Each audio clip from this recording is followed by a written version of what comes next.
Good afternoon, everyone. Welcome to our latest one-to-one digital dialogue for the Superyacht Forum Live program. My name is Martin Redmayne, and today I'm joined by Patrick Lahey, the boss of Triton Submarines. I've called this session Scratching the Surface. It's nothing to do with paint. It's to do with submarines. And Patrick's here from Florida. How are you, mate? How are you? I'm very well, thank you. Thank you very much for asking, Martin. Good. Listen, I've also done a little subtitle of this, a deep dive into how to enjoy super yachts. And I think that's one of your specialities, isn't it? To really get beneath that surface and do something different beyond the norm. So how's the market looking for you, Patrick? Well, I would have to say buoyant. That's the best way to describe it when you're in the submarine business, and that's what you want, right? Buoyancy. Yeah, absolutely. But on that topic, I'm really intrigued to also look at this as a subject matter.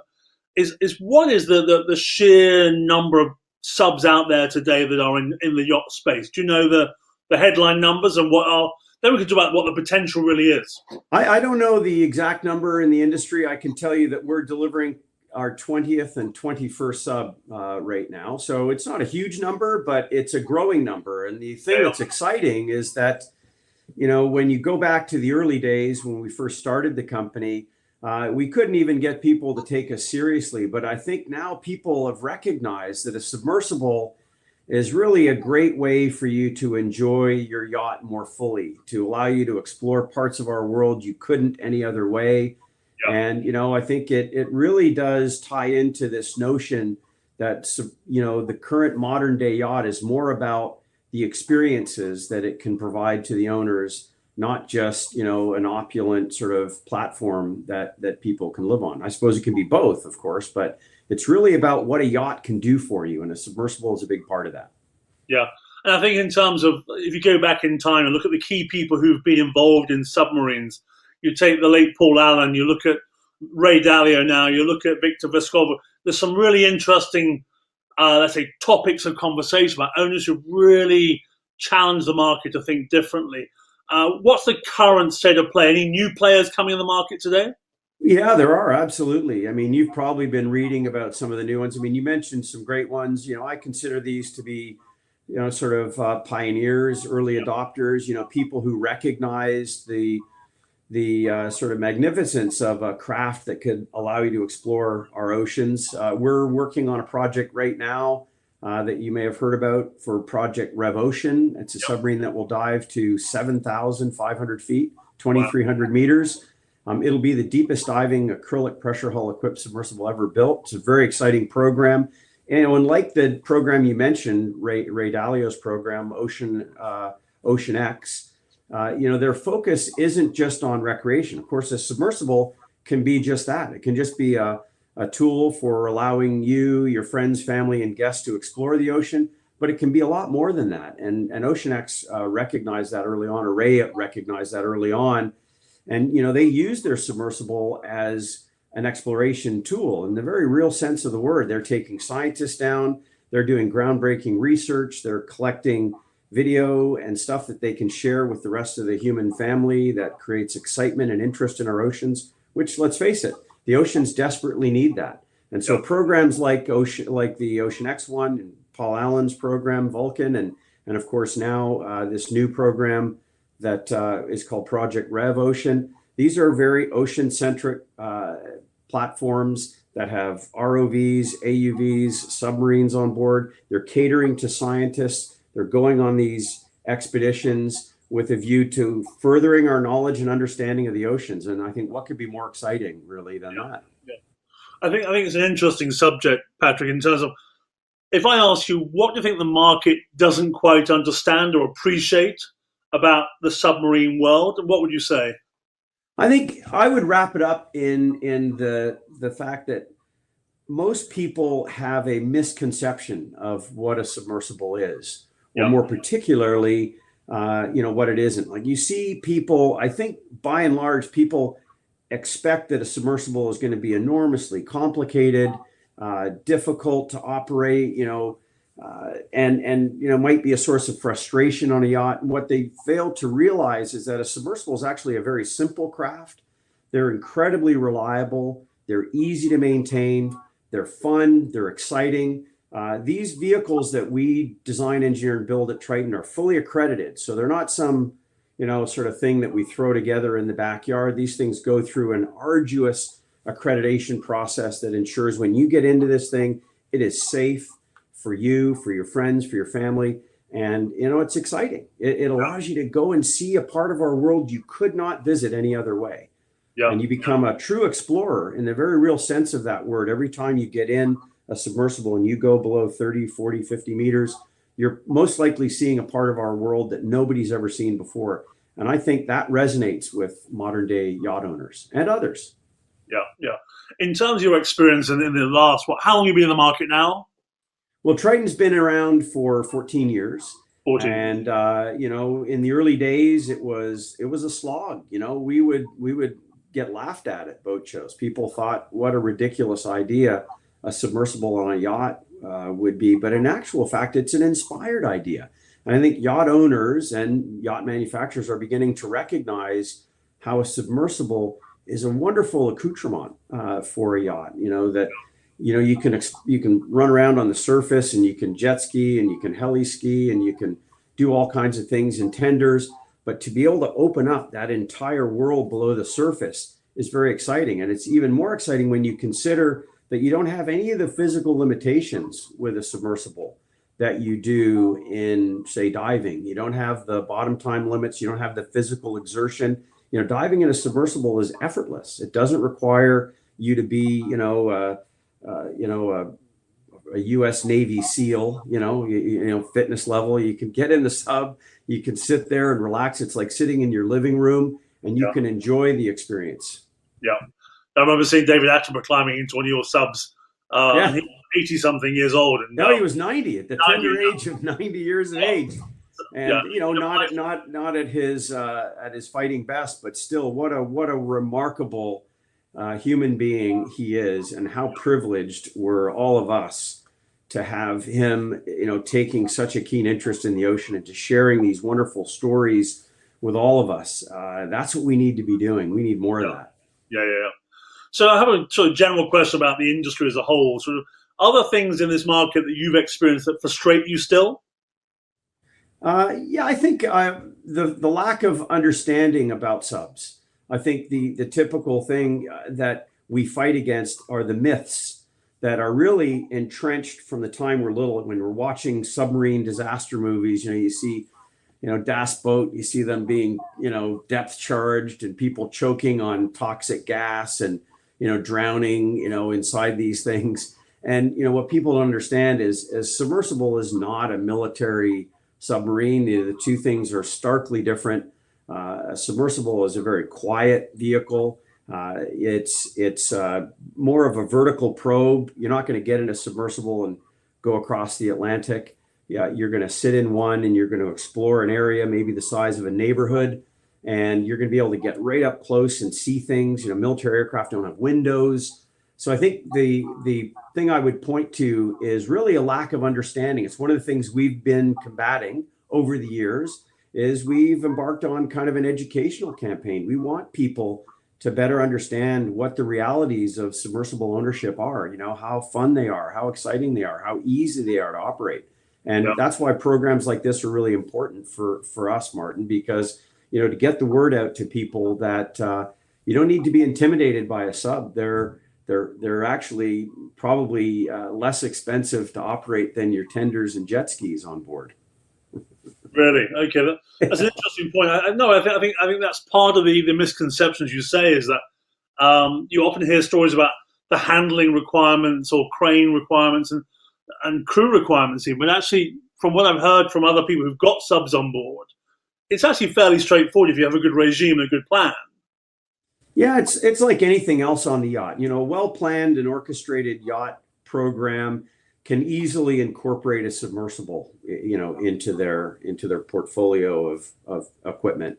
I mean, first of all, there's nothing in a submersible that a yacht owner or the yacht crew would find intimidating. It's not as though there are systems on the submersible that they wouldn't already be familiar with because of the yacht. I mean, a yacht is a highly complex craft when you consider all of the various systems that make it up. Yeah. So there's nothing about a submersible that a yacht crew would actually find intimidating. Yeah, there's things that are new about it, but nothing that they would find difficult to understand or difficult to work with. They are exceedingly simple vehicles. I'd like to say you've got to be super brilliant to learn how to operate and maintain a sub, but actually that's not the case. They're very simple to operate, they're very easy to maintain, and they're tremendously fun and exciting to have on board. Is there a typical client or customer that buys a submarine? Can you look at a sort of a profile of a sub super yacht owner? Is that exist? You know, it's a good question. I've never been asked it before, and I don't know that there's a specific kind of type, sort of personality type that gravitates toward a submersible. But I think pretty much yacht owners as a group are, they're people who are passionately in love with the ocean. Otherwise, they probably wouldn't invest, huge amounts of money into a vessel that they spend time aboard. So I think that's something that they have in common by and large. In most cases, they're also people who are pretty adventurous. They like to do things, they like to go places, they like to see things. And I think that the modern day yacht owner, and again, I'm certainly no authority on the subject, but from my perception, from what I've seen, it does seem like yacht owners are people who want to go places that maybe others haven't. So they've got this exploration gene, which is a really interesting part of wanting to have a sub. And I think and a lot of them as well are divers who are interested in what's below the surface. And so if you kind of tick those three boxes, I think a submersible is right for you, as long as the vessel that we're talking about has the capacity to support it, a way to launch it and recover it, which is probably the most difficult part. And then, the people on board who are interested in working with it, because that's really where it starts. If you've got crew who are excited about having the sub on board, it's really not intrusive or invasive at all. It becomes a focus really of the yacht, because you go to places specifically because the diving's remarkable and the things you're going to see are going to be captivating and interesting for the people who get fortunate enough to see them. Yeah, I think another strategic question I have is there a second-hand or a rental market for submarines? There's always going to be, I think, I don't know about a rental market.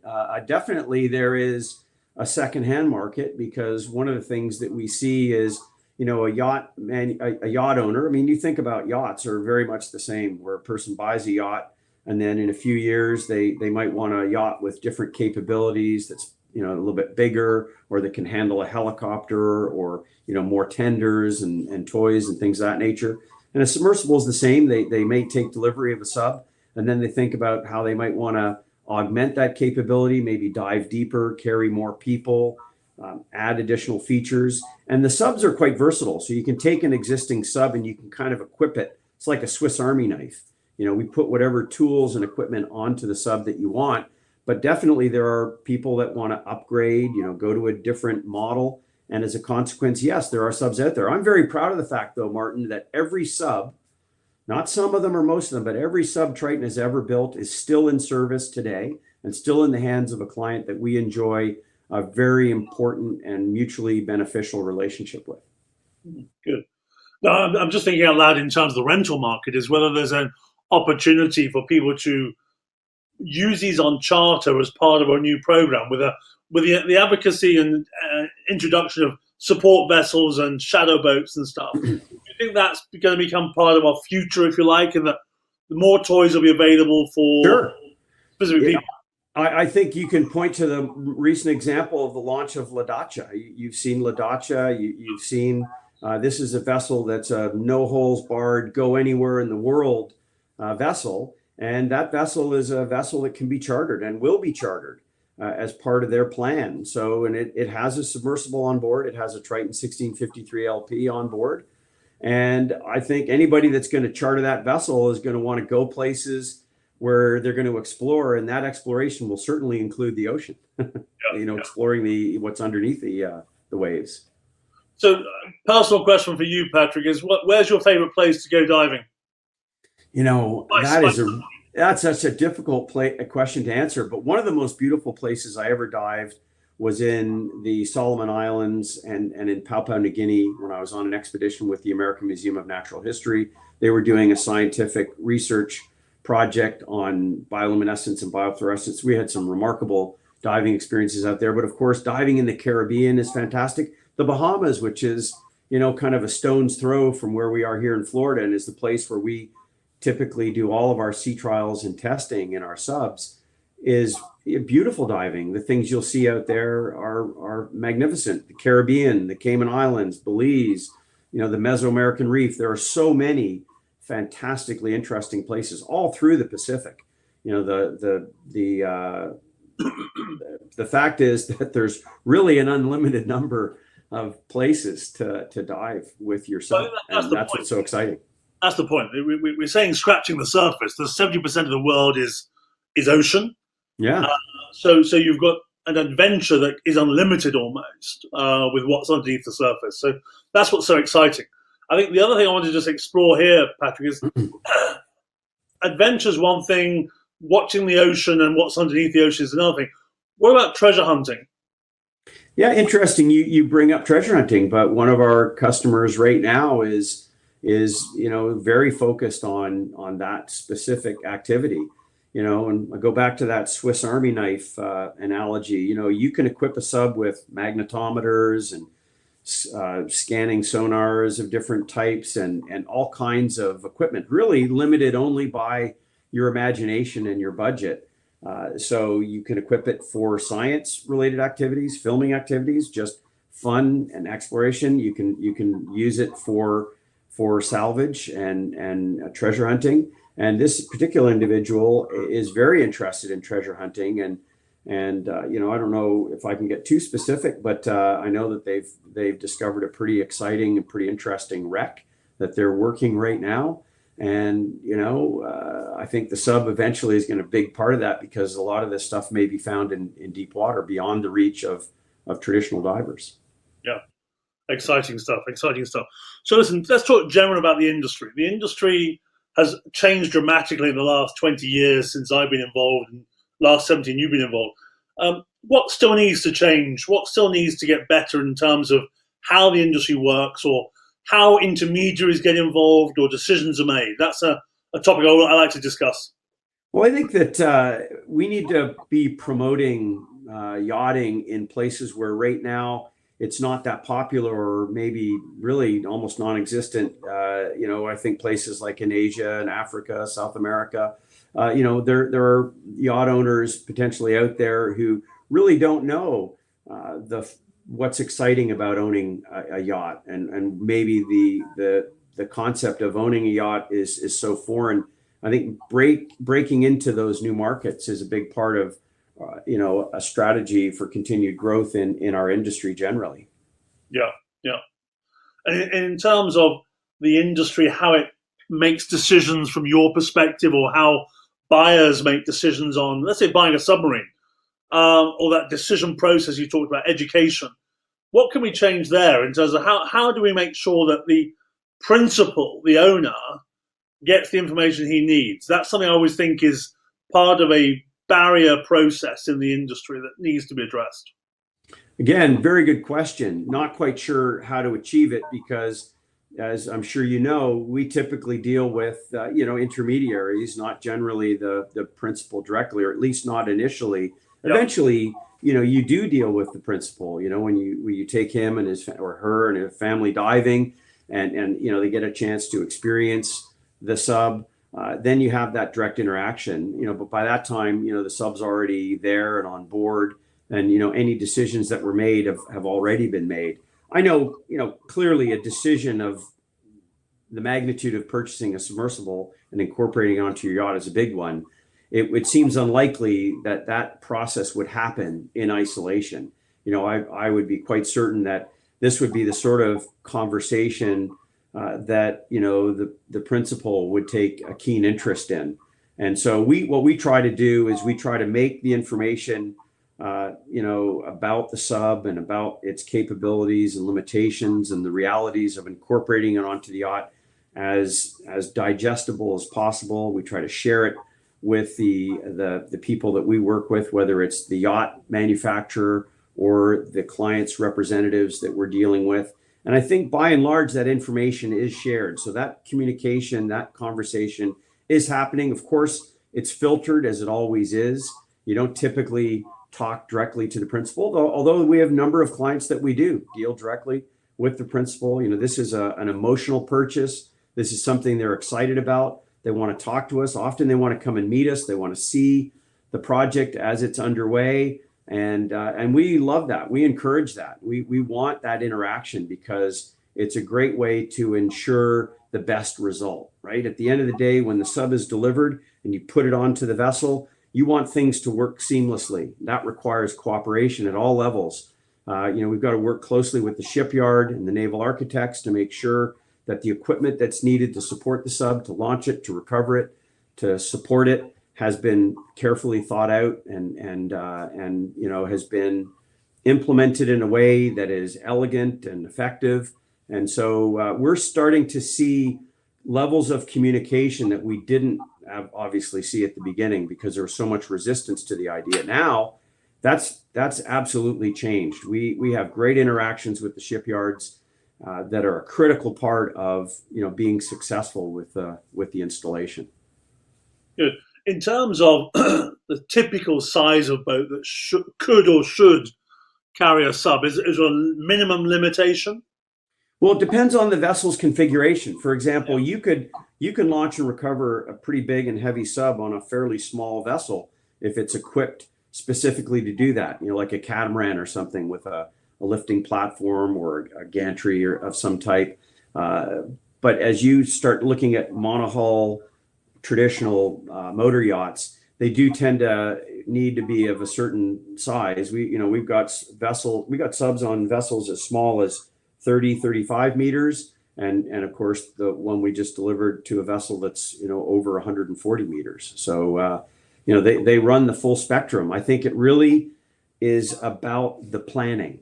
If you decide that you want a submersible and you work in the planning stages of the yachts, as it's being conceived, you can actually incorporate a submersible into a fairly compact vessel. But it just has to be done thoughtfully, has to be done with the builder and the naval architects working hand in glove with us as the submersible manufacturer. And as I said, we're excited about seeing those conversations happening. It's really gratifying because, the difficulty, I use the analogy of, if you imagine a guy building a beautiful custom home and then somebody coming knocking on the door and saying, "Hey, I love your beautiful new home. How'd you like us to put an indoor swimming pool in the house for you?" And the guy says, "Oh yeah, that sounds interesting. How are you going to do that?" "Oh, we're just going to cut the end of the house open and we're going to come in with some diggers and we're going to make a big hole in the foundation. We're going to pour some concrete." You're going to find there's going to be tremendous resistance to trying to incorporate a submersible into a yacht after it's been delivered. It's a whole lot easier to have that conversation before the yacht has been built, just like it's a whole lot easier to incorporate an indoor swimming pool into a home before it's been finished. Yeah, sure.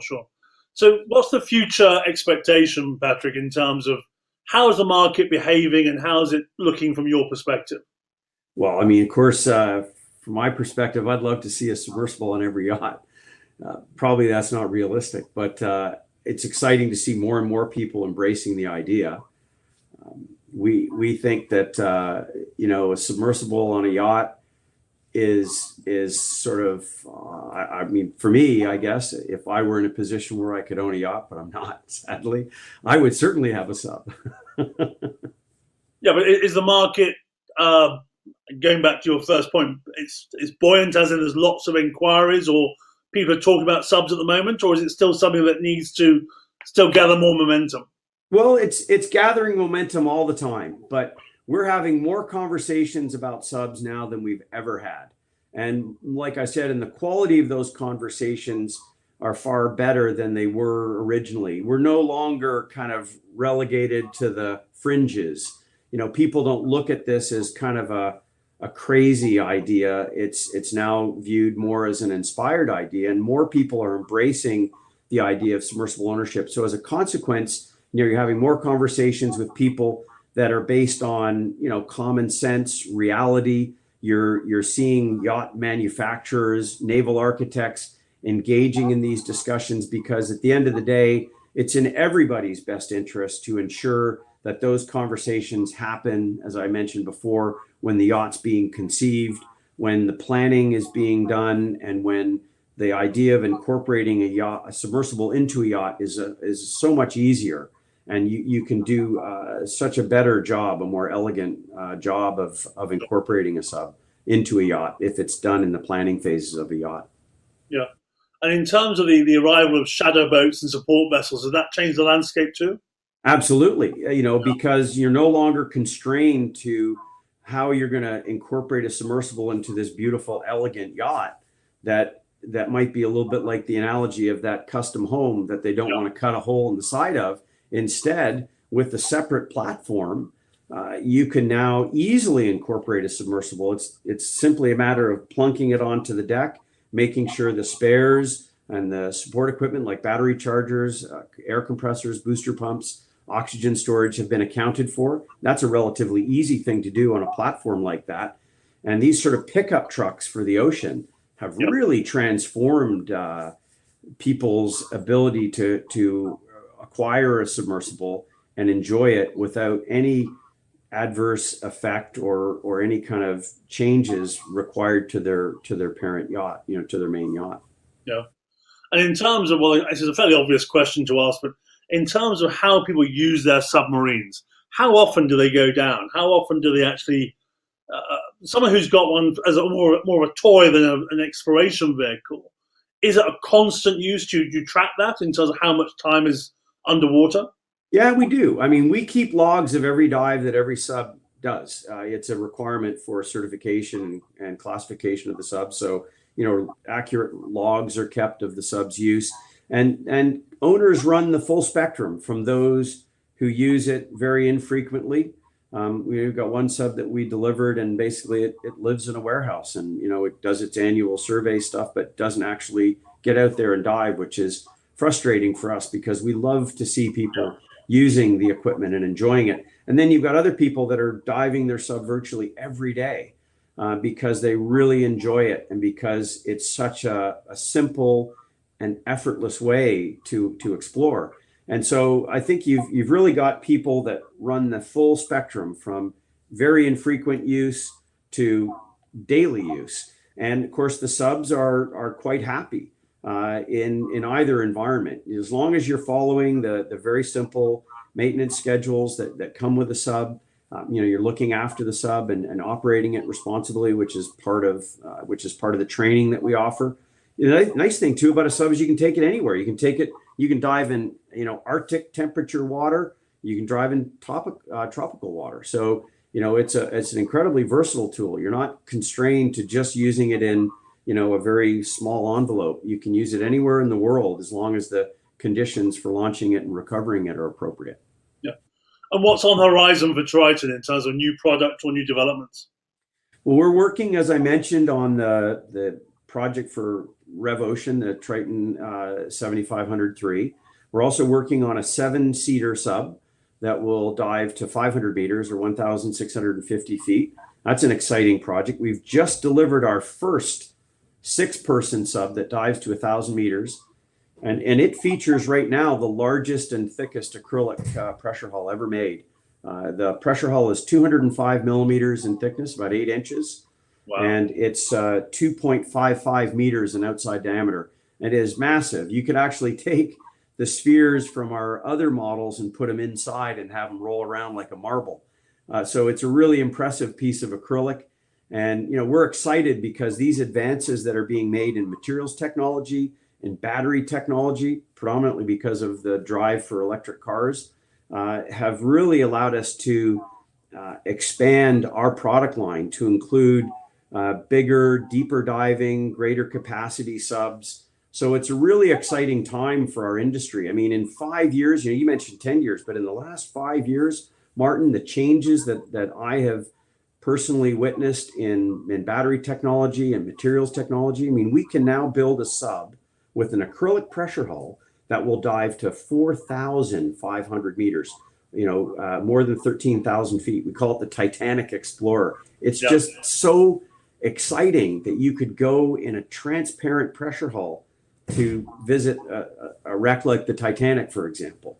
And one of the things that inspired us to go in that direction was a conversation that I had with James Cameron many years ago when I first dived with him in the Bahamas. We made a dive off of the Bahamas in an acrylic pressure hull sub that could dive to 1,000 meters. And he said, wow, could you imagine if you could dive to Titanic in a sub with a transparent hull? Well, now you can, because of the pioneering efforts of some of the incredible companies that we're fortunate to work with. It's a really great time. Brilliant, brilliant. Patrick, it's wonderful to speak to you as always. And thanks very much for your time. And I look forward to going down on the one of the Tritons in the future. Thanks a million. Martin, we'd love to accommodate you. Anytime we can get people in the water and let them see the ocean from that perspective, it will create, if you're not an ocean advocate already, you'll become one. So thanks for your time today and your interest in speaking with me. It's lovely to speak with you as well. And I hope things are going well for you and everyone over there in the UK over the holidays. And you, and take care. We'll see you next year. Okay. Thanks, Martin. Bye-bye. Take care.